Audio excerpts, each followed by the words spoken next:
बिस्मिल्लाहिर्रहमानिर्रहीम, अस्सलाम वालेकुम। प्रोग्राम हेल्थ टॉक के साथ मैं हूं आपकी मेज़बान कुरतुल बख्श। उम्मीद करती हूं आप सब खुश होंगे, खैरियत से होंगे और अपने घरों में महफूज होंगे।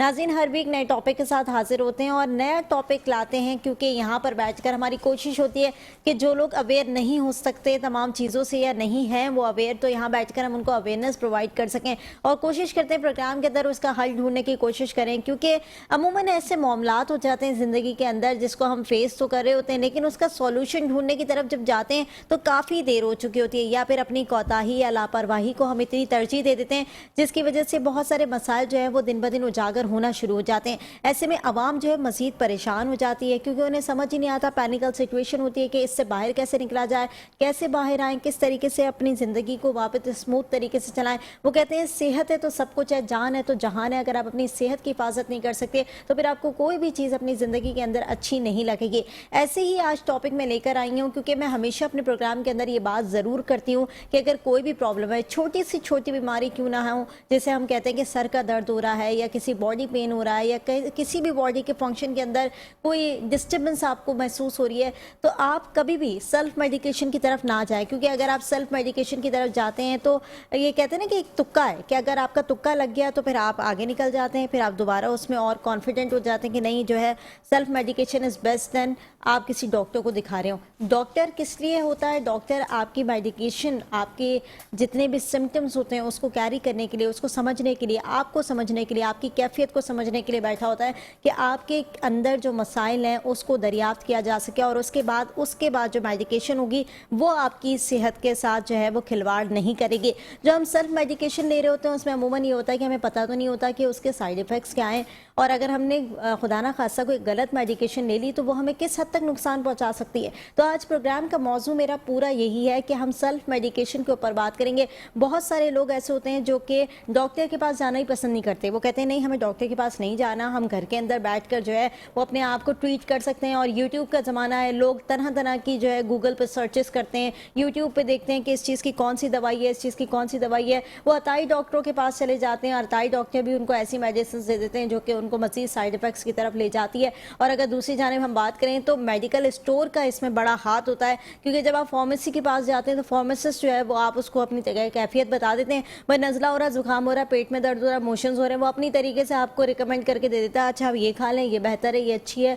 इस तरीके से और ज़्यादा मसाइल जो है वो निकलना शुरू हो जाते हैं। तो आज यही टॉपिक हम प्रोग्राम के अंदर डिस्कस करेंगे। मेरे साथ प्रोग्राम के अंदर जो गेस्ट मौजूद हैं वो डॉक्टर हसन औस साहब, वेलकम करूँगी प्रोग्राम के अंदर, जो कि मेडिकल ऑफिसर हैं। कैसे आप?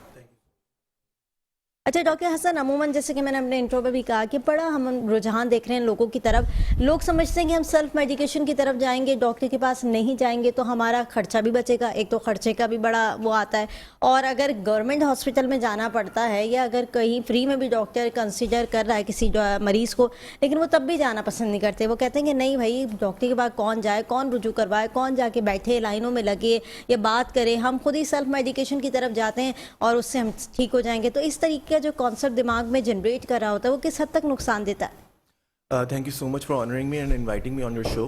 आपने जो सवाल किया है, मैं जब इसके जवाब देना शुरू करूंगा और लोग उसको जब सुनेंगे तो फिर उनको समझ में आएगा कि ये कितना ख़तरनाक सिचुएशन हो सकती है उनके लिए।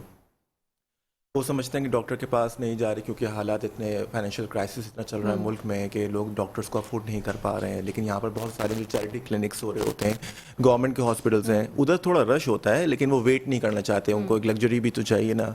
और पेशेंट एक बीमार होता है, पेशेंट ये चाहता है कि मैं वेट ना करूँ, तो ये तो जाहिर सी बात है कि फितरत है कि मैं बीमार हूँ तो मैं नहीं चाहूँगा कि मैं किसी का वेट करूँ, मुझे जल्द से जल्द देख लिया जाए। लेकिन सब बीमार उधर आए हुए होते हैं, रश होता है। लेकिन डॉक्टर को दिखाना इसलिए ज़रूरी है कि जब मैं आपको कुछ बातें बताऊँगा तो समझ में आएगा कितनी ज़रूरत होती है गाइडेंस की। आपको जिगर में मसला है, आपको यरकान है, आपको जो है हेपेटाइटिस सी है, या आपको लिवर फेलियर है, या आपको हेपेटिक कार्सिनोमा है और मैं आपको पैनाडोल दे रहा हूँ, it can cause acute liver failure. आप पैनाडोल भी नहीं ले सकते क्योंकि वो लिवर इंजरी कराता है। अच्छा जी, LFTs डिरेंज करता है। पैनाडोल हम नॉर्मल डोजेज में जब दे रहे होते हैं 2 टैबलेट्स सुबह दोपहर शाम, मैक्सिमम डोज एडल्ट का जो है वो 3 ग्राम जाना चाहिए दिन में 24 घंटे में। इससे ज़्यादा भी अगर हम एक्यूट ले लेते हैं, ज़्यादा टैबलेट्स ले लेते हैं या हम मुसलसल ले रहे हैं 1.5-2 हफ्ते 3 हफ्ते, तो अचानक से कुछ लोगों में एक्यूट लिवर इंजरी करा सकता है, जिगर फेलियर करा सकता है। तो आप समझ सकते हैं कि इतनी सी छोटी सी पैनाडोल की टैबलेट, एसिटामिनोफेन उसका सॉल्ट है, वो हम ले रहे होते हैं और वो कितना नुकसानदेह हो सकता है जिगर के मरीजों के लिए। तो अगर वो डॉक्टर नहीं देखेगा, डॉक्टर नहीं बताएगा उन्हें कि भाई आप नहीं लेंगे ये दवाई, तो कितना बड़ा मसला हो सकता है उनके लिए। इसी तरीके से हम लोग न्यूब्रोल, फोर्ट और फिर सिट्रेट, उसमें एक सॉल्ट है पैनाडोल एसिटामिनोफेन के साथ, अगर वो टैबलेट हम लोगों को दे दें जिसको क्लोज्ड एंकल ग्लोकोमा है या जिसको यूरिनरी रिटेंशन है, जिसका प्रोस्टेट बढ़ा हुआ है, तो वो मजीद उसमें इजाफा कर देगा। और बाज़ का जैसे कि आपने कोट की कि ये चीज़ें जो सिम्टम्स हम देख रहे हैं, या हेपेटाइटिस की बात की, लिवर फेलियर की आपने बात की, ये लोगों को अमूमन पता भी नहीं होता कि उनके साथ ये बीमारियां हैं। और जो पैरासीटामोल की जो हम आप बात कर रहे हैं, वो तो हमारे लिए मिठाई समझ लें कि हर दूसरा शख्स जो है उसका इतना आराम से इस्तेमाल करता है कि दिन के अंदर 2 ज़रा सा हेडेक हो रहा है, 2 मेडिसिन लेनी, 2 पैनाडोल दे दो यार। किसी से भी वर्किंग है हमारी, या हमारा स्ट्रेस लेवल है, या हम ऑफिस वर्किंग काम करें या किसी भी सिचुएशन में हम काम करें, हेडेक हो जाता है, इट्स अ कॉमन थिंग। उस हेडेक के अंदर 2 पैनाडोल ले लेना और आपको अपनी इंटरनली वजूहात नहीं पता कि क्या हो रहा है। तो आपने बड़ा अच्छा पॉइंट रेज किया कि इस तरह से तो और ज़्यादा बीमारियाँ आपकी कंसिडर करके बहुत ज़्यादा तेज़ी से आप लोग जो है वो अपने फेलियर की तरफ चले जाएंगे, इंजरी हो जाएगी आपके लिवर के अंदर। जी बिल्कुल, और ये मैंने स्टार्ट इस दवाई से किया है, इसीलिए क्योंकि सबसे कॉमन दवाई यही है। अच्छा, लिवर की जो मैंने बात की, अब बोलेंगे भाई हमें तो लिवर फेलियर नहीं है, हमारा तो लिवर सही है, हमें तो कोई अरकान नहीं है, हम तो बिल्कुल खा पी रहे हैं, भूख भी सही लग रही है, लेकिन आपको यकीन नहीं आएगा कि यहाँ हमारी आबादी इतनी सारी है जिनको हेपेटाइटिस बी और सी है, उनको नहीं पता होता। वो जब ब्लड देते हैं ट्रांसफ्यूजन के लिए किसी को, जब उनको पता चलता है कि मुझे तो हेपेटाइटिस सी पॉजिटिव है, मुझे तो हेपेटाइटिस बी पॉजिटिव है, और इस तरीके से बहुत सारे लोगों को जब लिवर फेलियर मतलब लिवर सिरोसिस की तरफ जा रहा होता है, लिवर सख्त हो जाता है, उस वक्त सिम्टम्स अपीयर होते हैं कि उनको भूख लगना कम हो जाती है, क्योंकि यहाँ पर तो आपको पता है कि खर्चे इतने ज़्यादा हैं, लोग अफोर्ड नहीं कर सकते कि अपना रेगुलर एनुअल चेकअप करवाएं, LFTs करवाएं, तो वो नहीं करवाते जब तक उनको सिम्टम्स नहीं आएंगे, तो क्यों करवाएंगे वो। और जब वो करवाते हैं, जब पता चलता है तो वो जिगर फेलियर की तरफ जा चुका होता है, सिरोसिस हो चुका होता है, और उस वक्त हम जो है हम कहते हैं कि भाई अब क्या किया जाए, क्योंकि आप उसके बाद लिवर सिरोसिस के बाद liver transplant is the only option, जो कि बड़ी मुश्किल से होता है। उसके बाद वो बहुत ही एक्सपेंसिव चीज़ है, उसका अगर प्रोसीजर यहाँ फ्री गवर्नमेंट में फ्री भी हो रहा है, तो उसकी मेडिकेशंस वगैरह ये सब चीज़ें बहुत हैवी है, और बर्डन ऑफ लाइफ जो है बहुत ज़्यादा वो मुश्किल हो जाता है उनके लिए। कहने का मकसद ये कि मैंने एक सब सिंपल मेडिसिन जो बहुत कॉमनली दे रहे हैं, स्टार्ट मैंने वहाँ से किया है।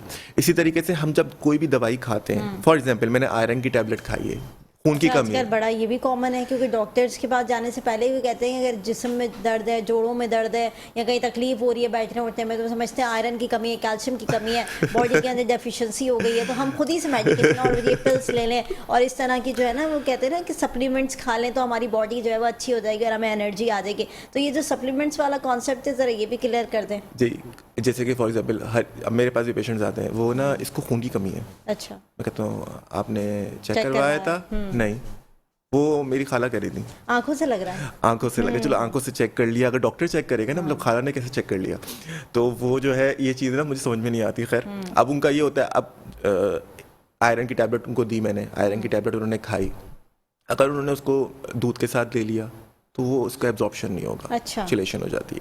तो ये चीज़ें हमें देखनी होगी कि किस तरह खानी है वो दवाई। अच्छा, वो दवाई खाएंगे, ब्लैक स्टूल्स आएंगे, टारी स्टूल्स आएंगे, तो वो चीज़ें भी देखने पेशेंट को बताना पड़ेगा, सूट कर रही है या नहीं। हाँ, अच्छा, वो स्टूल आएंगे, उसको एपिक एसिड, अब अल्सर का पेशेंट, उसको आयरन की टैबलेट आप कैसे देंगे? अच्छा। अल्सर उसका ऑलरेडी इतना पेनफुल है, वो इतना उसको रहता है, आप उसको आयरन की टैबलेट दे रहे हैं, उसको मल्टीविटामिन्स दे रहे हैं, मल्टीविटामिन्स भी एपिक एसिड डिस्कम्फर्ट कराते हैं, जिंक एपिक एसिड डिस्कम्फर्ट जैसे आजकल बहुत कॉमन है, पॉलीबेंज़ोएट, इस तरीके से जो ना और भी बहुत सारी मेडिकेशंस हैं, विटामिन सी, कैल्शियम के, सब एपिक एसिड डिस्कम्फर्ट करा रहे हैं।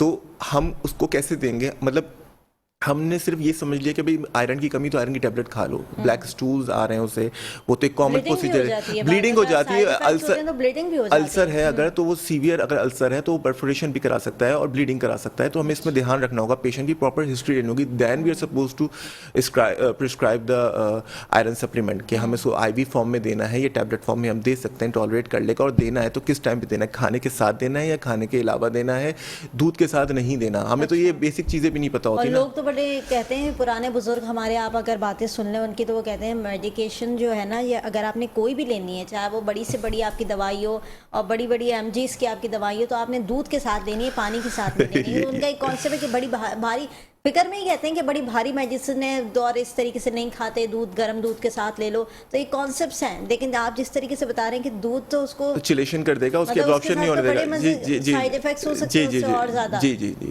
जी। अच्छा, 3 तरह के इंटरेक्शंस होते हैं, drug interaction, drug food interaction और ड्रग और कोमॉर्बिड्स इंटरेक्शन। ड्रग इंटरेक्शन ये होता है कि फॉर एग्जांपल मैंने एक दवाई खा रहा हूँ ऑलरेडी, ब्लड प्रेशर की या शुगर की दवाई खा रहा हूँ, तो उस वक्त डॉक्टर को आपको बताना पड़ेगा कि मैं ये दवाई खा रहा हूँ, अब आप मुझे दूसरी जो एंटीबायोटिक दे रहे हैं, जो भी दवाई दे रहे हैं, उसी हिसाब से दीजिएगा कि मैं कार्डियक पेशेंट हूँ, अगर आप मुझे एंटीबायोटिक देंगे तो मेरी क्यूटी इंटरवल प्रोलॉन्ग हो जाएगा। बहुत सारी मेडिकेशंस हैं जो क्यूटी इंटरवल प्रोलॉन्ग करती हैं, कार्डियक इशू आ सकता है उनकी वजह से, टी वेव इन्वर्जन तक भी हो सकती है, यहाँ तक भी आता है जी। तो ये चीज़ें ईसीजी जो समझते हैं उनको पता है, तो ये चीज़ें जो है ये आप डॉक्टर को आप बताएंगे भाई मैं, और अच्छा मैं दिल का मरीज हूँ, दवाई खाते हैं, हाँ खाते हैं, कौन सी दवाई खाते हैं याद नहीं, तो why you are here the doctor. आप डॉक्टर के पास अपनी प्रिस्क्रिप्शन लेके आएंगे, अगर दवाई याद नहीं है तो आप डॉक्टर के पास दवाई याद नहीं रहती, डब्बा लेके आ जाएंगे, मैं ये दवाई खा रहा हूँ, ये खा रहा हूँ, ताकि डॉक्टर उसी हिसाब से आपको वो कर सके, आप अपनी सेहत के साथ खुद ना खेलें। इसी तरीके से जैसे फॉर एग्जाम्पल ड्रग इंटरेक्शन की, मतलब मैंने अगर दिल की दवाई दी है, दिल की दवाई ले रहा, दूसरी दवाई दी, तो वो दूसरी दवाई का टाइम बढ़ा देगी। अच्छा। ये होता है कि फॉर एग्जांपल एक दवाई अगर डिजॉक्सिन अगर वो ले रहा है पेशेंट, तो मुझे दूसरी दवाई कम डोज में देनी होगी, वरना वो डिजॉक्सिन का टाइम बढ़ा देगी। अच्छा। हाँ, वो ज़्यादा देर तक ब्लड में रहेगी और उसको ज़्यादा इफेक्ट आएगा।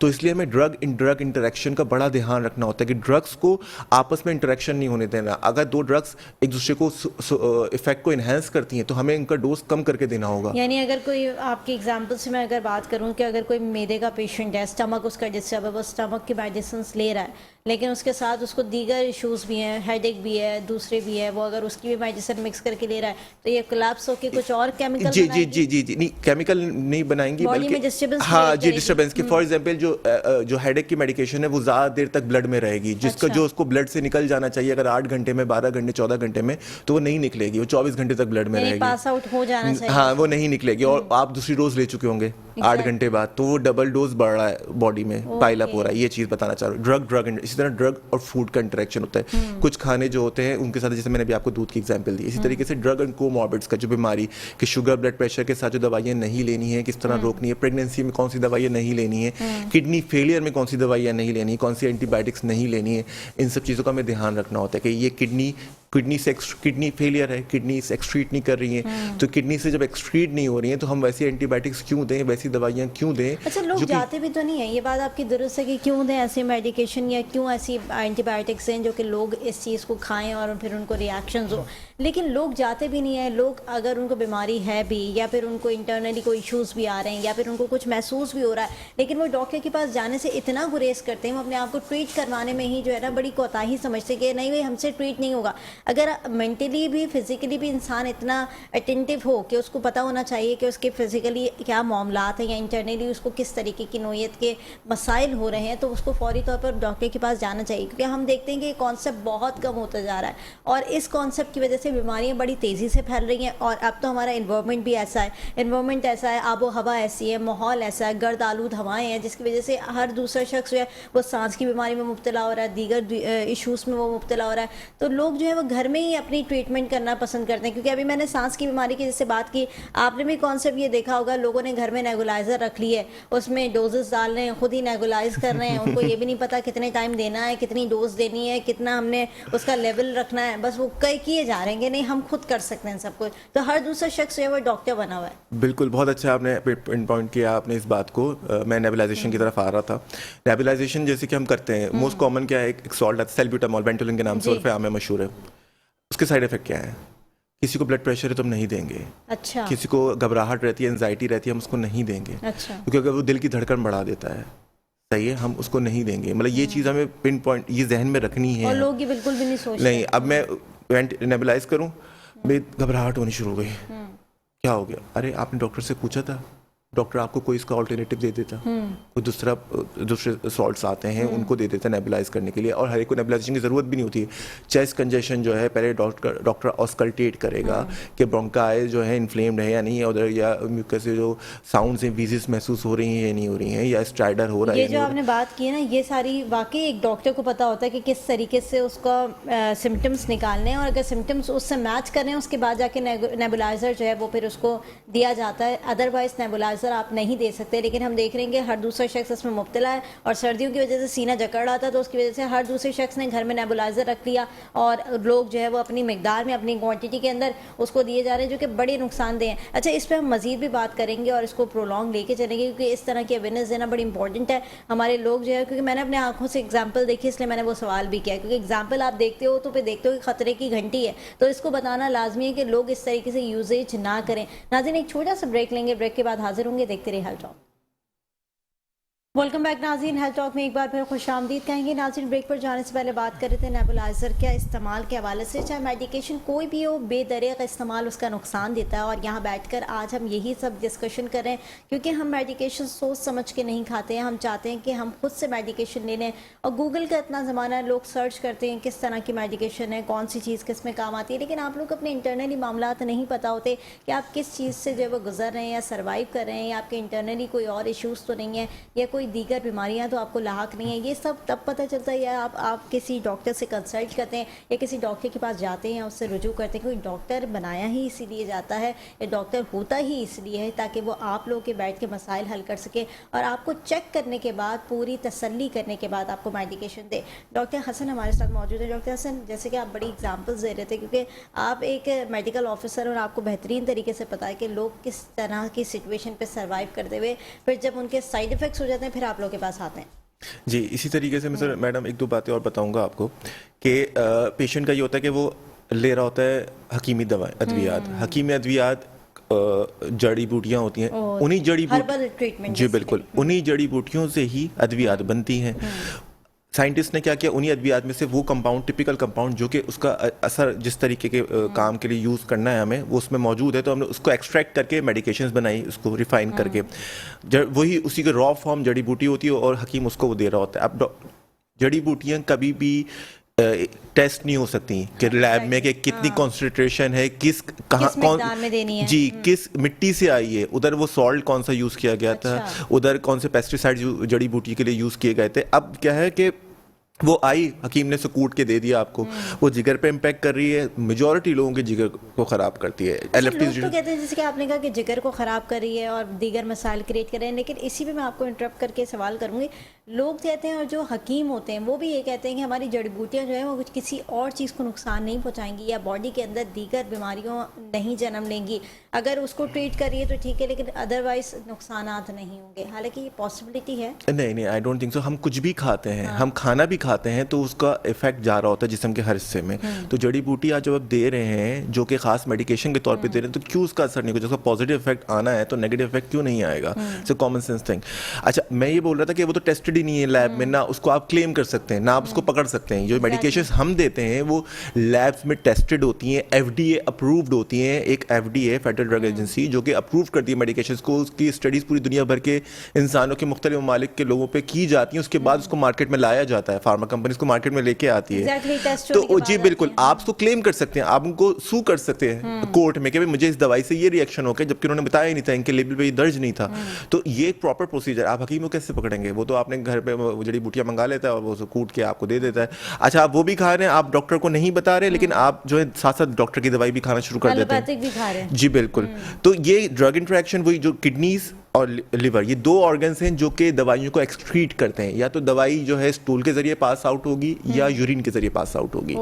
अब जो स्टूल के जरिए पास आउट होगी तो वो जिगर के थ्रू होगी। जब जिगर के थ्रू होगी तो जिगर अगर आपका ख़राब है तो वो या तो दवाई को रोक लेगा, ब्लड में रहने देगा ज़्यादा क्वान्टिटी में, या इसी तरह अगर किडनीज ख़राब है तो वो। तो इस तरीके से हमें बहुत ध्यान रखना चाहिए कि जब हम हकीमी अद्वियात ले रहे हों। इसी तरीके से जो आपने वो उनका जो फेक डॉक्टर्स जो बैठे होते हैं, अताई डॉक्टर्स, उनका ये है कि हमारे इवन गुलशन में, आई लिव इन गुलशन, आप गुलशन क्या, आप अच्छे अच्छे इलाकों की बात कर लें, हर जगह पे भाई डॉक्टर आपको मिलेंगे। वो डॉक्टर्स होते हैं जो कि बेसिकली डॉक्टर के बाद असिस्टेंट के तौर पे काम करते हैं और उसके बाद में वो खुद ही डॉक्टर बन के बैठ जाते हैं, अपना क्लिनिक। अब उनको ये पता होता है कि सर में दर्द के डॉक्टर ये इंजेक्शन लगवाता है, सांस के लिए ये इंजेक्शन लगवाते हैं, लेकिन उनको ये नहीं पता कि उसके पीछे रीजनिंग क्या आती है या इसका साइड इफेक्ट्स क्या हो सकता है या इसमें नहीं लगाना।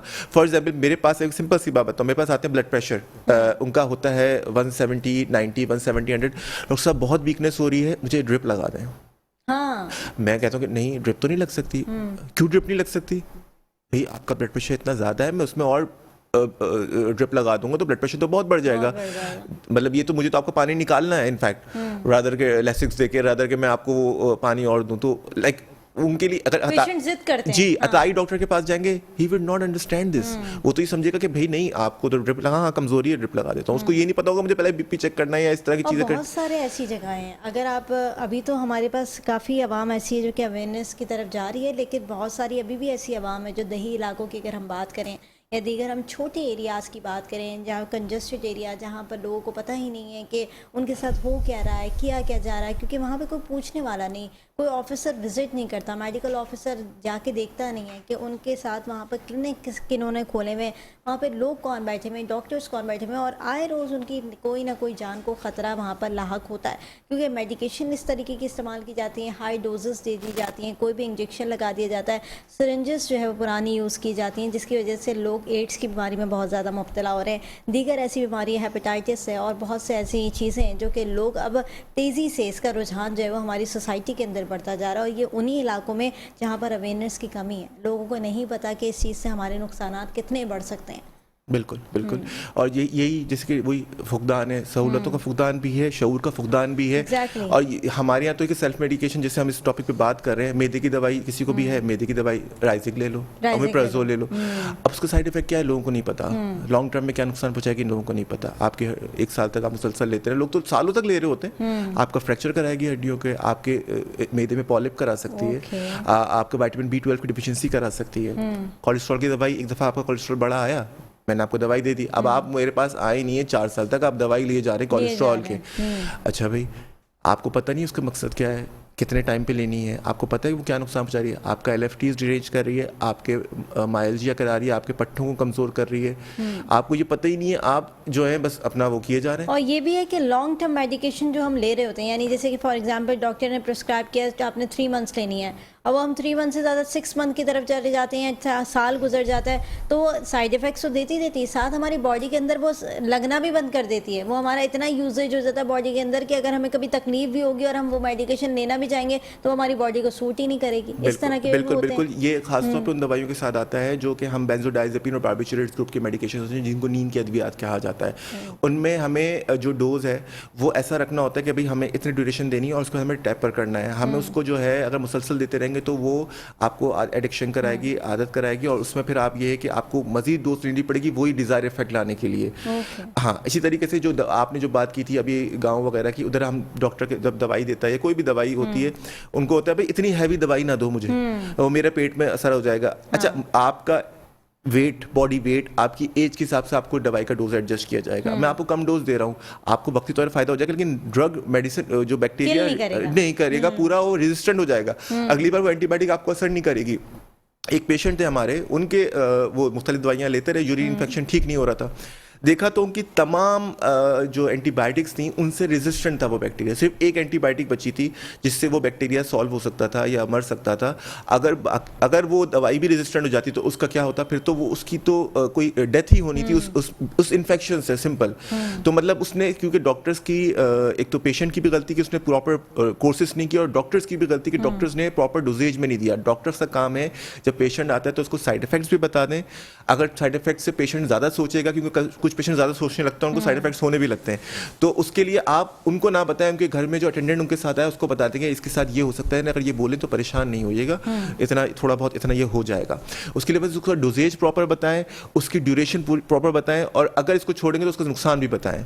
पेशेंट को एतमाद में लें जब हम उसकी ट्रीटमेंट कर रहे हैं कि भाई आपको ये दवाई दे रहा हूँ। पेशेंट एतमाद देते भी नहीं। आजकल के पेशेंट्स को मैंने देखा है वो अपनी हिस्ट्री छुपाने में बड़े माहिर हैं, पता नहीं बताते ही नहीं कि ब्लड प्रेशर है या बैक में हमें शुगर है या इस तरह के मामला है। हालांकि बताने से बहुत सारे मसाइल हल हो जाते हैं, बहुत सारी ट्रीटमेंट आसान हो जाती है उनकी, क्योंकि अगर कोई भी ऐसी मेडिकेशन उनको प्रोवाइड कर दी जाए जो कि उनके ब्लड प्रेशर पर असरअंदाज हो, यानी उनकी चीज़ें और मजीद बढ़ा दे, शुगर की पेशेंट है तो मजीद तकलीफ बढ़ा देगी। तो इस तरह से लोग जो अपनी चीज़ें हिडन करके रखते हैं, वो समझते हैं अगर हम डॉक्टर को ये चीज़ बता देंगे तो हमारा शायद मसला और बढ़ जाएगा, और मसले से बढ़ने से मुराद हमारी खर्चे और बढ़ जाएंगे और हमारी दवाइयों की कंसल्टेंसी और बढ़ जाएगी। तो लोग इसी वजह से जो है ना वो रोक देते हैं चीज़ों को कि नहीं हमें ये नहीं बताना, हम जिस मर्ज के लिए आए ना बस उतनी ट्रीटमेंट करवाने वो हमारे लिए बहुत है। हाँ, जिससे कोई पेशेंट आया बस मेरा गला खराब है इसकी दवाई देते हैं, वो आपका बीपी भी बढ़ा हुआ है, नहीं वो रहने दो डॉक्टर साहब वो ठीक हो जाता है, वो मैं दुआ पढ़ लेता हूँ वो ठीक हो जाता है। हाँ दुआ भी करें लेकिन साथ साथ दवा भी करें। अब क्या होता है वो आते हैं एंड टाइम पे फेलियर्स के साथ चीज़ों के, और फिर अपने बच्चों को परेशान करते हैं। मतलब फिर बच्चा आ रहा होता है अपने अब्बा जान को लेके, अम्मी जान को लेके, और बार बार अस्पतालों के चक्कर लग रहे हैं, एडमिशन हो रहे हैं, तो उस वक्त बड़ी वो होती है कि बच्चा को आपने मुशक्क़त में डाल दिया। अगर आप शुरू से ही सही तरह रहते तो अभी ना इस तरीके से आप अस्पताल में परेशान होते हैं, ना आपके बच्चे परेशान होते हैं अस्पताल में, ना फाइनेंशियल बर्डन एक साथ इतना ज़्यादा पड़ रहा होता है। जब एंड स्टेज आ गए, अच्छा फिर क्या होता है एंड पे डॉक्टर्स के पास लेके आओ, और फिर डॉक्टर्स कुछ ना कर सके तो फिर होता है कि अस्पताल वालों ने मार दिया इंजेक्शन लगा के या कुछ भी करके। अरे यार वो तो बचाने की उसको मारने के पैसे मिल रहे हैं क्या कि वो मार देगा, या क्या उसको फ़ायदा क्या हो रहा है? कोई जानबूझ से किसी को क्यों मारेगा? हर दवाई जब आप लाए हैं पेशेंट को डॉक्टर के पास अस्पताल में तो आप उस पर एतमाद करना सीखें, और आपको पता होना चाहिए आप किस कंडीशन में लाए हैं। और डॉक्टर का भी फर्ज है आप पेशेंट को लेने से पहले आप बता दें कि पेशेंट की कंडीशन क्या है, बिकॉज पेशेंट की कंडीशन क्रिटिकल होती है और उसको अटेंडेंट्स को अंडरस्टैंड नहीं कर रहे होते। उनको लगता है हम तो चलते हुए लाए थे लेकिन अंदर से वो खत्म था, उसको घर पे ही कुछ हो जाना था। तो वो तो आप लाए इतने एंड स्टेज पे, तो ये चीज़ें हमें पेशेंट्स को ट्रेनिंग इसमें बहुत ज़रूरी है। डॉक्टर्स को भी चाहिए कि वो काउंसिल करें पेशेंट्स को प्रॉपर्ली। यानी आप कह रहे हैं कि काउंसलिंग की ज़रूरत है, लेकिन काउंसलिंग के लिए लोग करें क्या? क्योंकि हम लोग तो काउंसलिंग यहाँ बैठ कर दे सकते हैं, आप लोग जो है वो मेडिकल कैंप्स के थ्रू आउट दे सकते हैं, सेमिनार्स के थ्रू आउट दे सकते हैं, लोग वो भी लेना पसंद नहीं करते। यूट्यूब के ऊपर वो ये तो देख लेंगे कि कौन सी मेडिकेशन किस मर्ज़ के लिए है, या हम कौन सी जो है वो ले सकते हैं, हमें कोई तकलीफ हो रही है, हेडेक हो रहा है, माइग्रेन हो रहा है। आजकल माइग्रेन का बड़ा कॉन्सेप्ट है, लोग माइग्रेन खुद ही से बना लेते हैं अगर उनके एक साइड पर सर के दर्द हो रहा है। नहीं, हकीकत है, ये बात है, ये बात हम अपनी सोसाइटी के अंदर बड़ा लाइव देख रहे होते हैं। लोगों को ज़रा सा किसी को हेडेक हुआ होगा, या अगर 2 दिन तक वो हेडेक तक कंटिन्यूसली है, तो किसी प्रेशर है, कोई स्ट्रेस है, कोई काम का लोड है, उसकी वजह से भी हेडेक हो सकता है। लेकिन दूसरे शख्स के मुंह से मैं सुनती हूँ कि माइग्रेन हो रहा है। भाई मैं हर दूसरा शख्स मतलब हेडेक का शिकार नहीं है, वो माइग्रेन का शिकार पहले बाद में हेडेक का शिकार होगा। तो ये एक कॉन्सेप्ट जो कि हमारी सोसाइटी में रिवॉल्व कर रहा है, और माइग्रेन की वजह से मतलब वो माइग्रेन तो उसको तस्वुर अपने पास से कर लेते हैं, फिर उसी की मेडिकेशन लेना शुरू कर देते हैं। हेडेक और माइग्रेन में ज़मीन आसमान का फर्क है। Migraine is a different thing और उसके सिम्टम्स भी कुछ और हैं, लेकिन लोग जो समझते हैं कि बस हमारे सर में दर्द हो रहा, आधे सर में दर्द हो रहा तो वो माइग्रेन है, हालांकि आधे सर का दर्द भी माइग्रेन के अंदर नहीं आता। मैं आपको इस पर एक्सप्लेन करूं कि देखें, माइग्रेन जो है क्लिनिकल डायग्नोसिस है वो न्यूरोलॉजिस्ट करेगा। माइग्रेन के लिए कुछ टेस्ट भी कराए जाते हैं उससे पहले कि भाई एमआरआई वगैरह क्लियर है, ईईजी वगैरह क्लियर है। माइग्रेन सिर्फ हेडेक का नाम नहीं है। सर में दर्द हो रहा है, आधे सर का दर्द हो रहा है, पूरे सर का दर्द हो रहा है, माइग्रेन में हेडेक तो होगा, कहीं का भी हो, आधा हो पूरा हो, उसके साथ और भी चीज़ें होती है। उसके साथ नॉजिया, वॉमिटिंग, ऑरा होगा, उसके अलावा उसके साथ आपके टेरी आइज होंगी, नेजल डिस्चार्ज होगा। जी बिल्कुल बिल्कुल। अब ये सब चीज़ें होती हैं, इसकी प्रॉपर हिस्ट्री होती है, और उसको देखते हैं कि कितना फ्रिक्वेंटली इसका अटैक्स हो रहे हैं। कभी एक दफ़ा हो गया तो कोई ऐसी बात नहीं है, और कोमॉर्बिड्स ली जाते हैं, कुछ टेस्ट कराए जाते हैं ब्लड के भी, फिर डायग्नोसिस होता है। ऐसे आप बैठ के कि मुझे माइग्रेन हो रहा है, इसमें भी एक वो है कि मैडम कुछ चीज़ें ऐसी होती हैं कि जैसे कि ना वो बीमारियाँ हम लोग अपने ऊपर वो करते हैं कि कर लेते हैं। हाँ हावी भी करते हो just to get some attention and validation कि that I am so burden and just मैं इतना ज़्यादा परेशान हूँ। खासतौर पे जो बोलना नहीं चाहिए पर हमारे घरेलू खवातीन जो होती है, फीमेल्स को जो है मैं टारगेट नहीं कर रहा, मैं टारगेट नहीं टारगेट नहीं कर, आपकी बात बिल्कुल दुरुस्त है कि उनको बाज़ वक़्त होता है फीमेल्स, उनको ये होता है कि जैसे कि जाहिर से शौहर दिन भर थका आता है, उनको लगता है कि दिन भर बच्चे तंग कर रहे हैं, उनको होता है कि शौहर अब थका हुआ आया, वो तवज्जो नहीं है, तो वो उनको बताते हैं भाई दिन भर तो मेरे साथ ये रहा, मैं तो ये हुआ। असल मसला पता है कहाँ आ रहा होता है, वो भी कंप्लेन गलत नहीं कर रही होती, मसला होता है साइकोसोमैटिक डिसऑर्डर्स का। वो अगर वॉक करें, एक्सरसाइज करें रोजाना, मैं सच बता रहा हूँ कि 50% से ज़्यादा सिम्टम्स खत्म हो जाएंगे बिल्कुल। तो उनका असल मसला ही साइकोसोमैटिक है। जब हम सही तरीके से खुश नहीं होते अपनी ज़िंदगी में, तो हमारी बॉडी अलग तरीके से एबनॉर्मली बिहेव करना शुरू यानी करती है। सेल्फ सेटिस्फेक्शन बहुत ज़रूरी जी है। बिल्कुल। तो हमारी जो है नफ्सियात को जैसे आपने, मैं इस एग्जाम्पल कई दफ़ा दे चुका हूँ, कई प्रोग्राम्स में दे चुका हूँ कि बच्चे एग्जाम देने जा रहे होते हैं, उनको वॉमिटिंग हो रही होती है, नोजिया हो रहा होता है, डायरिया। मेरे साथ बड़ा रहा है ये, या हम सबके साथ साइकोजेनिक नोजिया, मुझे इतना होता था, मतली हो रही होती बस है। एग्जाम से पहले आपने वॉमिटिंग जरूर करनी है, और उसके बाद आप एग्जाम अब बिल्कुल ठीक है। रिलैक्स हो जाएंगे। तो ये इसका मतलब क्या है? हुई वॉमिटिंग भी हुई, लेकिन क्या है, वो स्ट्रेस की वजह से हुई, वो सचमुच की वॉमिटिंग नहीं थी, एंजाइटी से हुई आपको। जी। तो वो वॉमिटिंग तो फिजिकल तो मैनिफेस्टेशन हुई है उसकी, लेकिन उसकी कॉज साइको थी, साइकी थी हमारी।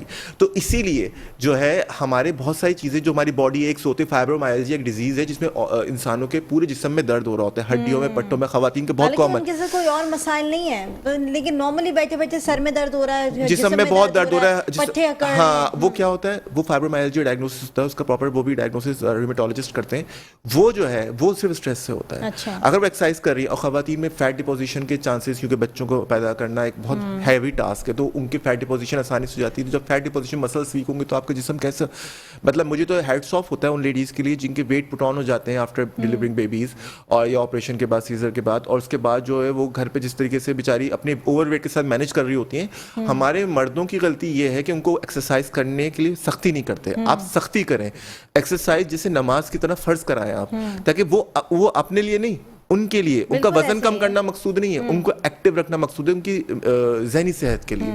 ये बहुत इंपॉर्टेंट है। अगर जहनी सेहत सही होगी तो बच्चों की तरबियत भी सही होगी, घर का माहौल भी सही होगा, और वो खुद भी अच्छा फील करेंगी। यानी आप ये कह रहे हैं कि हर दूसरा शख्स जो है इस वक्त जहनी अजियत का शिकार है, जिसको हम कह सकते हैं कि एक स्ट्रेस है, एक एंजाइटी है, क्योंकि हर दूसरे शख्स से पूछो, या हर, अब तो यंगस्टर्स की बात करूँ मैं, यूनिवर्सिटी गोइंग बच्चे हैं या स्कूल गोइंग बच्चे हैं, स्ट्रेस हो रहा है मुझे, एंजाइटी हो रही है मुझे, पढ़ाई नहीं हो रही मुझसे, अजीब सी घबराहट हो रही है मुझे, बहुत ज़्यादा लोड लग रहा है, ऐसा लग रहा है दिल बंद हो जाएगा। मतलब हर दूसरे बच्चे से यही हम सवालात के जवाबात ले रहे होते हैं, और बैठे बैठे वो हमें डिस्कस भी अपने मैटर, कोई अच्छी, वो होता था ना बचपन में, हम बचपन की बातें बताते थे, दोस्तों की गैदरिंग्स के हवाले से बात बताते थे कि हम यहाँ गए, हम यहाँ घूमे। आजकल लोग बच्चे बताते हैं कि मेरा तो इतना लोड रहा, मेरे तो यहाँ प्रेशर रहा, मैंने तो ऐसे किया, मुझे तो तबीयत मेरी ऐसी रही। मतलब अब बच्चों की इस तरह की तबीयत और कैफियत की बात की जाती है, क्योंकि एंजाइटी हमारी सोसाइटी के अंदर इतनी बढ़ चुकी है, या तो हम कहें कि कॉम्प्लेक्सेस का शिकार हो गए लोग एक दूसरे से, उसकी वजह से भी जहनी अजियत बहुत ज़्यादा होती है कि उसके पास ये चीज़ है। अगर छोटा बच्चा है, उसके पास टैबलेट है एक के पास, और बड़ा अच्छा टैबलेट है, एप्पल का टैबलेट है, दूसरे के पास टैबलेट क्या कुछ भी नहीं है, तो वो एक कॉम्प्लेक्स का शिकार होता है, घर जाके यही सोच रहा होता है कि मेरे उस दोस्त के पास तो ये चीज़ है, मेरे पास नहीं है। अंदर ही अंदर एंजाइटीज़ पैदा होती हैं, और उसके बाद बच्चा जो है एक जहनी कैफियत में मुब्तला हो जाता है, और उसके बाद वो मल्टीपल स्टैम की जो आप कह रहे हैं डिस्टर्बेंस उसकी बॉडी के अंदर आती हैं, जो जहनी तौर पर भी उसके लिए नुकसान देती है और इंटरनली तौर पर भी उसके नुकसान देती है। लेकिन पेरेंट्स इस बात को नहीं समझ पाते कि उसके साथ कॉम्प्लेक्सेस हैं, या उसके साथ स्ट्रेस है, या उसके साथ एंजाइटी है, बल्कि उसको मज़ीद डांट डपट की जाती है, और उसको कोई भी मेडिकेशन दे दी जाती है, ये खा के सो जाओ, ये चीज़ है। जी। अब जैसे कि आपने जो बात की है कॉम्प्लेक्सेस की, कॉम्प्लेक्सेस ये हम कहाँ से, हम ही तो अपने बच्चों में डालते हैं। हमें यही तो दिखाना, यही तो समझाना है बच्चों को कि we are born differently, we are differently abled, we all are. हम सबकी अपनी अलग सलाहियतें हैं, और हमें जो है अपने एक दूसरे को जज नहीं करना है कि भाई ये अगर स्पोर्ट्स में अच्छा है तो कोई बात नहीं, अगर आप उस लेवल के नहीं हो, या पेंटिंग में अच्छे होंगे, हाँ किसी और चीज़ में आप अच्छे होंगे तो। और दूसरी बात ये हेडेक, जैसे अब हेडेक जो है मोस्ट कॉमन जो है हमारे यहाँ, वो क्या है, स्ट्रेस हेडेक है, टेंशन हेडेक है। अब मैं, आप एंजाइटी की जो बात कर रही हैं, तो मैं आपको बताऊँ, सबसे ज़्यादा आप जाएं कराची की सड़कों पे क्या लिखा है, मर्दाना कमजोरी। मैं एक बहुत इंपॉर्टेंट टॉपिक इसको मैं पिन पॉइंट यहाँ करना चाहूँगा। आपको पता है मोस्ट कॉमन कॉज जो है मर्दाना कमजोरी की जो है, इम्पोटेंसी या इरेक्टाइल डिसफंक्शन, जो भी हम इसको कहें, उसकी क्या है, एंजाइटी, साइकोलॉजिकल। ये हमारे इनफैक्ट एहसास से कमतरी, हमारे सवाल आता है इनफैक्ट साइकोलॉजिकल कॉजेज की, मोस्ट कॉमन। फिजिकली फिट है but they do have the anxiety, they do have the psychological causes. तो हमारे मसला ये है ना कि हम तो हर चीज को बीमारी समझ रहे हैं, कि मतलब हकीमों के पास जा रहे हैं आप, अरे यार आप सिर्फ रनिंग स्टार्ट कर दो। मैं स्विमिंग की बात ही नहीं कर रहा, आप रनिंग स्टार्ट कर दो। रनिंग तो हर कोई कर सकता है ना, उसके लिए आपको जिम जाने की जरूरत, जिम की फीस देने की भी जरूरत नहीं है। आपको क्या करना है, आपको हेल्दी एक्टिविटी तो रखनी है ना। आपको कोई अच्छा खाने को नहीं मिल रहा है, अगर आप वेरी हैंड टू माउथ है, at least you can do the running. यानी लाइफस्टाइल मॉडिफिकेशन बड़ी ज़रूरी है। लाइफस्टाइल मॉडिफिकेशन जब तक नहीं होगी तब तक आप अपने आप को हेल्दी महसूस नहीं करेंगे, क्योंकि ज़िंदगी में अगर जीना है तो अपने आप को थोड़ा सा वक्त देना होगा। और हर प्रोग्राम के अंदर मैं ये ज़रूर डिस्कस करती हूँ कि वॉकिंग आपके लिए कितनी इंपॉर्टेंट है। नॉर्मली 1 घंटा अपनी ज़िंदगी का अपने लिए निकालें, क्योंकि वॉक करेंगे, जॉगिंग करेंगे, बाहर निकलेंगे, आबो हवा थोड़ी चेंज होगी, या फिर आप छत पे ही जाके क्यों नहीं अपनी वॉक करेंगे, तो आप खुद अपने आप को स्ट्रेस फ्री महसूस करेंगे, अच्छा महसूस करेंगे, लाइट महसूस करेंगे। इससे आपकी सेहत भी अच्छी रहेगी, आपका मेंटली जो आप जिस दबाव में होते हैं उससे भी आप बाहर निकलेंगे। एक छोटी सी ब्रेक लेंगे नाज़रीन, ब्रेक के बाद हाजिर होंगे, देखते रहिए हेल्थ टॉक। वेलकम बैक नाज़रीन, प्रोग्राम में एक बार फिर खुशामदीद कहेंगे। नाज़रीन, ब्रेक पर जाने से पहले बहुत सारे डिसऑर्डर्स के बारे में बात की, बहुत सारे साइड इफ़ेक्ट्स के ऊपर बात की कि किस तरह से कौन सी मेडिकेशन हमें नुकसान दे सकती है, और हमें पता नहीं होता, बाज़ वक़्त हम वो चीज़ बड़ी लाइटली ले रहे होते हैं, लेकिन आगे जाके वो हमें किस हद तक नुकसान पहुंचाती है वो भी बड़ा इंपॉर्टेंट है जानना। और आज हम अपने प्रोग्राम के अंदर यही बैठ कर बात करेंगे, और कौन सी ऐसी लाइट चीज़ें जो कि हम नॉर्मली ले रहे होते हैं, अपनी ज़िंदगी का हिस्सा बना के चल रहे होते हैं। यानी फॉर एग्जाम्पल हमारी ज़िंदगी की रूटीन के अंदर आजकल फिज़ी ड्रिंक्स बहुत ज़्यादा हो गई हैं। हर दूसरी शादी में जा रहे हैं तो कोल्ड ड्रिंक पीनी है, कहीं बाहर जा रहे हैं गैदरिंग के ऊपर तो खाने के साथ कोल्ड ड्रिंक ज़रूर ऑर्डर करनी है, लेकिन कोल्ड ड्रिंक तो हम पी रहे होते हैं, लेकिन उसके नुकसानात क्या क्या हैं वो हम ज़रूर डॉक्टर हसन से जानते हैं। डॉक्टर हसन क्या कहेंगे, क्योंकि ब्रेक पर जाने से पहले तो आप मुझे बता रहे थे कि इस पर आपके पास बड़ी ही चीज़ें बताने के लिए, लोगों को क्या चीज़ें हैं। हाँ, actually cold and flu and Fiji drinks ये तो ऐसे टॉपिक्स हैं जो कि बहुत इंपॉर्टेंट है, बहुत डिटेल के टॉपिक्स हैं। फिजी ड्रिंक्स तो हम सब जानते हैं कि you are taking the acid inside. I mean imagine that कि आप एसिड पी रहे हैं, वो पैलेटेबल है, टेस्टी है, तो इसलिए आप पी रहे हैं। मतलब उससे आपको फ़ायदा क्या हो रहा है? मतलब मुझे तो समझ में नहीं आता कि, और उसमें अगर आप इंग्रेडिएंट्स पढ़ें उसके, और उसको इतना एक्चुअली ग्लैमराइज करके पेश किया जाता है एडवर्टाइजमेंट में कि वो जो है हमारी अट्रैक्ट करती है और हमें to sound and look cool, फिर वो इतने मज़े का भी होता है। तो एटलीस्ट अपने बच्चों के साथ आप ये करें, एक रहम करें उन पे कि उनको इसकी आदत ना लगने दें। इसी तरह चाय की आदत ना लगने दें। आप खाली पेट पे आप कोल्ड ड्रिंक पी रहे होते हैं, आप जो चाय पी रहे होते हैं, मैदा आपका जो है तेज़ाब वैसे ही बना रहा है, उस पर आप चाय डाल रहे हैं, उस पर आप कोल्ड ड्रिंक डाल रहे हैं। जस्ट इमेजिन दैट, क्या करेगा वो आपका हशर, आपके शुगर, आपके ट्रंकल ओबेसिटी यहाँ का मोटापा होता है, कमर के साइड का, पेट का मोटापा, और ये आपका शुगर, ब्लड प्रेशर, कोलेस्ट्रॉल, सब चीज़ें आपकी सब चीज़ें होंगी आपका ख़राब, और आप जो है बिल्कुल जो आप किडनीज की ख़राब होंगी, और आप जो है आपकी लाइफ जो 10 ईयर्स कम हो जाएगी। Should be very careful regarding cold and flu, जो मैं आपसे ब्रेक में बात कर रहा था। तो कोल्ड एंड फ्लू ऐसी चीज़ है जिसमें हमारे यहाँ बच्चों को ये दिया जा रहा है कि भाई कफ सिरप दे दिए जाते हैं उठा के, और बहुत सारी चीज़ें दे दी जाती है, एंटीबायोटिक। मोस्टली इन्फ्लुएंजा जो है वो वायरल है, और वो जो है अपना टाइम लेता है 7 डेज़ का, और ठीक हो जाता है। तो why we are giving antibiotic, हम एंटीबायोटिक क्यों दे रहे हैं? और एक और बात मैं बताऊं, 6 साल से कम उम्र बच्चों के लिए तो FDA अप्रूव्ड कफ सिरप्स है ही नहीं। तो हम बच्चों को कफ सिरप्स, 1-1 साल के बच्चे, 9 महीने के बच्चों को कफ सिरप दे रहे होते हैं। पैराडोल का सिरप दे दो, ब्रोफिन का सिरप दे दो, इस तरह के सिरप बड़े कॉमन है। हमारी समझिए कि बचपन से हिस्ट्री चल रही है कि अगर आप हमारी जो नस्लें हैं, या हम जो अभी हमारे माँ बाप जो हमें पिलाते हुए आए हैं, उसके बाद फिर हमारी नस्लें जो होंगी, तो हम भी उनसे सीख कर यही कहेंगे कि भाई हमें क्या ज़रूरत है डॉक्टर की जाने की, हमारी अम्मा तो पैराडोल पिला देती थी। अगर बच्चे को ज़रा सा बुखार हो जाए, 6 महीने का बच्चा है, उसको बुखार हो जाए, या ब्रोफिन पिला दो 1 स्पून, उससे काफ़ी हद तक बेटर हो जाएगा। या फिर वो ड्रॉप्स आते हैं वो दे दो मुंह में। चलो पैराडोल ड्रॉप तो कहीं भी जस्टिफाई हो रहे हैं, लेकिन बाकी चीज़ों के बारे में बोलूँगा डॉक्टर के मशवरे के बगैर इस्तेमाल ना, चाहे वो ब्रोफिन हो, चाहे वो कफ सिरप्स हो, चाहे वो एंटीबायोटिक। कफ सिरप्स तो मैं मशवरा मेरा ये होगा तमाम डॉक्टर साहब आपको भी कि अवॉइड किया करें। Let the patient get well itself soon, खुद, और जो है पेशेंट को खुद ठीक होने दें, रादर कि पेशेंट की बॉडी को फाइट तो करने दें। आप पेशेंट को कफ सिरप दे के सिर्फ कि उसकी खांसी वक्ती तौर पे रुक जाएगी, आप उसको क्या कफ सप्रेस कर रहे हैं बस। तो इसको लेट इट बी।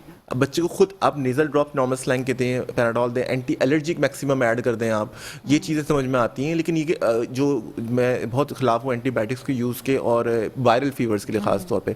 इस तरह बड़े जो होते हैं कोल्ड एंड फ्लू जो हम लोगों को हो रहा होता है, तो हम लोग एंटीबायोटिक फ़ौरन जल्दी से भाई प्रोग्राम करना है, जैसे आप है, अगर आपको हो रहा है, मुझे हो रहा है, मुझे पेशेंट देखने, अरे नहीं, हाँ ले नहीं, लॉजेंजेस ले लें आप, गरारे कर लें, ये चीज़ें आ गई हैं, बहुत जी सारी बिल्कुल बिल्कुल, हम आप गो थ्रू कर सकते हैं जी बिल्कुल। और हम लेट हमारी प्रोटीन इनटेक हो मिल्क और एग का अगर ज़्यादा अच्छा है, तो हमारी बॉडी इतनी अच्छा फाइट करेगी कि हमें कोई ज़रूरत नहीं। मिल्क से तो लोग बहुत भागते हैं, चाय दे दो उनको, वो चाय दे दो, क्योंकि आप दिन में आप 8 कप भी एक इंसान को चाय पिला देंगे तो उसके लिए एक नशा है, मुझे चाय दे दो, बस मेरे सर में दर्द हो रहा है। आजकल तो ये भी बड़ा कॉन्सेप्ट, सर में दर्द हो रहा है चाय बना के दे दो। चाय के ताल्लुक सर के दर्द का कैसे है, मुझे ये समझ नहीं कैफीन है आता। एक्चुअली, तो वो हमें कैफीन है तो कैफीन तो आप तो किसी इसलिए भी वो मकदार में करें, हाँ वो तो जी फिर आपका नशा है, क्या नशा है टूट रहा है एग्जैक्टली तो आपके सर में दर्द हो रहा है। तो Exactly. लोग इस चीज को समझ नहीं पाते। एक घर आना ऐसा भी है जहाँ पर 10-10 टाइम भी चाय बन रही है, यानी हर 1 घंटे बाद भी लोग चाय का कप मांग रहे हैं और उनको चाय बन रही है और बन वो रही पी रहे हैं, और ये कितनी नुकसान देती है इनको पता ही नहीं। अच्छा, एक कल्चर जो हमारे यहाँ बहुत एग्जिस्ट करता ही नहीं है, वो ये कि दूध हम समझते हैं कि सिर्फ बच्चों के लिए है। बच्चों के लिए हम मतलब बड़े हो बड़ों से पिया नहीं जाता। बड़ों से पिया नहीं जाता। हाँ, वो कहते हैं अब हम बड़े हो गए, बड़े हो हमसे- अब हमसे दूध नहीं पिया जाएगा। अरे आप उसमें ओवल्टीन डाल लीजिए, आप माइलो डाल लीजिए, बहुत आप सारी कुछ भी चीजें डाल लीजिए, लेकिन आपको दूध अंदर जाना चाहिए। Milk intake is mandatory for everyone, 1 glass of milk at least and 2 egg white. लेकिन शर्त ये है कि मिल्क भी खालिस होना खालिस होना पानी वाला चाहिए। नहीं वो होना चाहिए, एक्चुअली हाँ। हमें टेट्रा पैक को एडवोकेट करते हैं। टेट्रा पैक जो है Exactly. जी, ओपन मिल्क जो है वो सेफ अच्छा, ये जो टेट्रा पैक यूज़ करते हैं या मेडिकल साइंसेस के अंदर लोग भी, मैंने देखा डॉक्टर्स भी जो है उन लोगों को रिकमेंड करते हैं, पीडियाश्योर हो गया या इस तरह के मिल्क्स हो गए जो कि बॉक्सेस पैक होते हैं, उसमें आप लोग रिकमेंड करते हैं कि जो जिनकी आयरन की कमी हो या बॉडी के अंदर उनकी डेफिशिएंसी हो रही हो, तो आप लोग उसको रिकमेंड करते हैं कि आप ये पी सकते हैं, यानी अर्ली एजेस के ऊपर आप लोग ये रिकमेंड करते हैं, बच्चों को भी रिकमेंड करते हैं इस तरह की चीज़ें। लेकिन टेट्रा पैक के ऊपर जो कॉन्सेप्ट होता है उसको किस तरीके से देखते हैं? मैं बताऊं, मैं ज़ाती तौर पे अपना बताऊं, मैं समझता हूं कि कोई भी जेन्युइन डॉक्टर इस तरह का नहीं करेगा कि वो पीडियाश्योर या कोई भी ऐसा इंश्योर या जो भी चीज़ें हैं, अनटिल एंड अनलेस के पेशेंट बेड रिडन है और पेशेंट बिल्कुल खा नहीं पा रहा, तो उस वक्त आप देते हैं, वरना नेचुरल डाइट से ठीक करवाएं बच्चे को। नेचुरल चीज़ क्या डालें, मैंने कभी किसी को नहीं लिख के दिया ये सप्लीमेंट्स कभी भी नहीं लिख के दिए किसी को भी। इसी तरीके से और जो है टेट्रा पैक की जहाँ तक बात है, तो दूध तो चाहिए। दूध हम खुला भैंस का दूध लें या गाय का दूध या पाउडर मिल्क, तो पाउडर मिल्क या तो ये टेट्रा पैक इज सेफेस्ट, क्योंकि जाहिर सी बात है इस पे हमें ज़्यादा एतबार है, क्योंकि उसकी हाइजीन के बाद, क्योंकि उसकी रिसर्च स्टडीज इतनी आ चुकी हैं कि जब आप जो दूध खुला दूध है उस पर हर बैक्टीरिया वायरस मौजूद है। जी बिल्कुल, जी बिल्कुल। तो वो प्रूवन है उसकी कि इतनी ज़्यादा चीज़ें उसमें आलूदा है वो, तो हम उसको कैसे एडवोकेट कर सकते हैं कि आप वो दें। तो जाहिर सी बात है Tetra Pak is the only option we have, कि जो हमें लगता है कंपैरेटिवली बाकी सबसे बेहतरीन ऑप्शन है हमारे पास। तो इसलिए बाकी जो सप्लीमेंट्स हैं of course they are good for those who are critically ill, जो कि ज़रूरत है एक्स्ट्रा नरिशमेंट की, जो खा नहीं सकते। लेकिन जब आप नॉर्मल हैं, सिर्फ कमज़ोर हैं, नॉर्मली बच्चा नहीं खाता नहीं है, तो नहीं उस वक्त ये नहीं, उस वक्त आप खाने की आदत डालो। जी बिल्कुल। अच्छा, आपने जैसे सप्लीमेंट्स की बात की, आजकल हर दूसरा शख्स जो है कैल्सी पी रहा है, चाहे वो टेस्ट के लिए हो, चाहे वो अपनी जो है ना, कहते हैं कि हमें बॉडी में तकलीफ है या हमारे अंदर डेफिशिएंसीज हैं, कैल्शियम की डेफिशिएंसी है, तो कैल्सी का इस्तेमाल नहीं आई थिंक नहीं it's not good, it's irresponsible on our part कि हम हर एक जी बिल्कुल नुकसानदेह, मेदे को भी नुकसानदेह कि बोन की डिपोजिशन जो वो है, जो कैल्शियम की एक्स्ट्रा डिपोजिशन जहाँ जहाँ नहीं होनी चाहिए उनको भी कर सकती है वो चीज़ें इस तरीके से। तो इसकी ये बॉडी मेटाबॉलिज्म में इफेक्ट डालेगी। तो आप जितनी ज़रूरत है, डॉक्टर ने जितने दिन के लिए बोला है, अच्छा हर एक को यहाँ कैल्शियम डिफिशिएंसी से तो पूछने की जरूरत ही नहीं पड़ती ना, कैल्शियम मेडिकल स्टोर पे जाएंगे, कहेंगे हमारे बोन्स पे तकलीफ हो रही है, कैल्सी दे दो हमें, हम कैल्सी पियेंगे। या चक्कर आ रहे होंगे, जरा से चक्कर आ रहे होंगे, या कहीं चलें ठीक है थोड़ी सी अपने अंदर एनर्जी कम महसूस कर रहे होंगे, या बाजू का लोड होता है काम का, या फिर खाना नहीं खाया होता, नाश्ता नहीं किया होता, लोगों को चक्कर आ रहे होते हैं, कैल्सी दे दो, हम कैल्सी पी लेंगे। खाली पेट कैल्सी पी सकते हैं? नहीं, we should be avoiding calcium. जो है मैं समझता हूँ कि ये इसकी हम खुद सेल्फ डायग्नोस कर लेते हैं कैल्शियम की कमी, ऐसा नहीं होना चाहिए। डॉक्टर के मशवरे से कैल्शियम, विटामिन डी, इनकी टॉक्सिसिटी भी खतरनाक होती है। मैं यही बता रहा हूँ, इनकी कैल्शियम की टॉक्सिसिटी भी खतरनाक, ज़्यादा होना भी नुकसानदेह है, विटामिन डी का नुकसान ज़्यादा होना भी नुकसानदेह है। तो हमें इसलिए ख़ास मिकदार में ही लेना चाहिए चीज़ों को।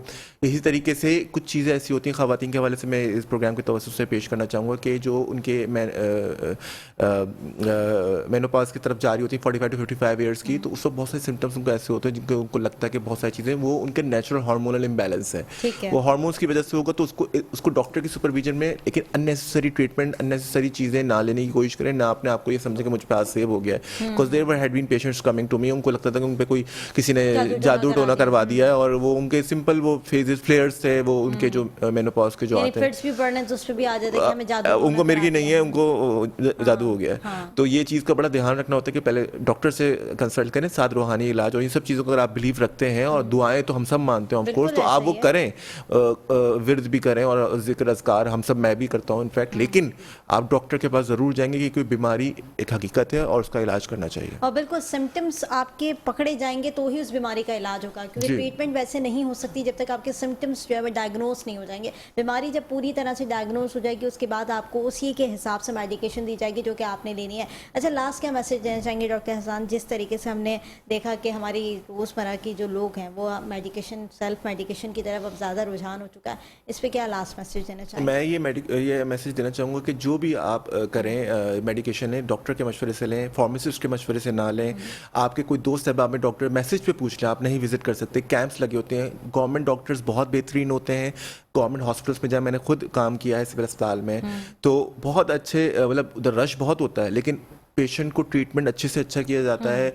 और अगर आप अफोर्ड नहीं कर सकते तो आप उधर जाएं, बहुत सारे आजकल चैरिटी क्लिनिक्स होते हैं, एनजीओ बेस्ड क्लिनिक्स होते हैं, उधर जाएं, उधर से आप इलाज कराएं, लेकिन डॉक्टर के मशवरे के बिना। और डॉक्टर अगर आपको प्रॉपर टाइम नहीं दे रहा तो आप उससे जिद करें कि मुझे आप टाइम दें, मेरी बात सुन लें, क्योंकि अक्सर ऐसा होता है कि पेशेंट का बर्डन इतना होता है, रश इतना होता है, 100 पेशेंट बाहर वेट कर रहे हैं, तो आप चाहते हैं जल्दी जल्दी निपटाएं। तो आप पेशेंट को एटलीस्ट अपनी दवाइयों के पर्चा, अपनी दवाइयाँ दिखा दें कि मैं ये खा रहा हूँ और ये कंप्लेन है, अब आप मुझे बता दें एटलीस्ट, ताकि डॉक्टर कम से कम वक्त में ज़्यादा आउटपुट दे सके आपको। ये बहुत इंपॉर्टेंट है। दूसरी बात है कि कराची में बहुत आलूदगी है, इस वक्त सड़कें बन रही हैं, हर जगह आलूदगी है, तो मास्क का इस्तेमाल, भले कोविड हो या ना हो, मास्क का इस्तेमाल जरूर कीजिए। जी बिल्कुल यही है, मास्क का इस्तेमाल लाजमी है, क्योंकि जिस तरह की आलूदा हवाएं, और हम बार बार कह रहे होते हैं कि आलूदा हवाओं से बचने के लिए, और जिस तरह की डस्ट पॉल्यूशन इस वक्त कराची के अंदर मौजूद है, उसके लिए मास्क आप लोग लाजमी वेयर करें। मास्क से आप लोग बहुत सारी चीज़ों से बच सकते हैं। एक तो किसी को नज़ला जुकाम फ्लू है उससे भी आप बच सकते हैं, क्योंकि ये बेसिकली होता है आपकी प्रोटेक्शन के लिए। और अगर आपका कोविड ख़त्म हो गया तो इट्स डजंट मीन दैट कि मास्क का काम ख़त्म हो गया। मास्क बल्कि आपको और भी दीगर चीज़ों से बचा सकती है। दूसरा जो प्रोग्राम का हमारा टॉपिक था, जो कि हमारा इशू था, वो यही था कि सेल्फ मेडिकेशन की तरफ ना जाएं। बार बार आपको यही हिदायत दी जा रही है, क्योंकि प्रोग्राम के अंदर भी मकसद यही था बताने का कि जो लोग मेडिकल स्टोर पर जाकर मेडिकेशन ले लेते हैं और जो खुद से इस्तेमाल करना शुरू कर देते हैं, उनके लिए नुकसान देता है, और ये सारी चीज़ें नुकसान का बायस बनती है। नाज़रीन, प्रोग्राम का वक्त ख़त्म हो गया। डॉक्टर हसन, बहुत शुक्रिया, आपने प्रोग्राम के अंदर वक्त दिया। मुझे मेरी पूरी टीम को दीजिए इजाज़त। अल्लाह ने के बाद।